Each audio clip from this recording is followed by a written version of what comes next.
શાળા પૂર્વોત્સવ કાર્યક્રમ હતો નાનોલ ખાતે આજે શાળા પૂર્વોત્સવ કાર્યક્રમ હતો શું કહેશો?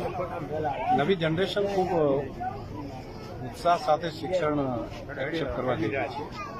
વાલીઓમાં પણ જાગૃતતા જબરદસ્ત આવી છે અને આવનારા સમયમાં મને લાગે છે કે રાજ્ય સરકારનો જે અભિગમ છે 100% નામાંકન પછી સ્થાયીકરણ અને ક્વોલિટી એજ્યુકેશનની દિશા, તો પહેલી વખત એવું દેખાય છે કે વાલીઓ પણ રસ લેતા છે પોતાના સંતાનો ભણે એના માટે.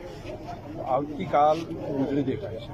રાજ્ય સરકારના આ અભિગમને હું હૃદયથી ખૂબ ખૂબ અભિનંદન આપું છું વિસ્તાર વતી પણ, કે ગામડે ગામડે જઈને બાળકોને શાળામાં પ્રવેશ કરવા માટેનું આ મહાઅભિયાન મોદી સાહેબે શરૂઆત કરી હતી, એને માન્ય ભૂપેન્દ્રભાઈએ આગળ વધાર્યું છે. ઉજળી દેખાય છે.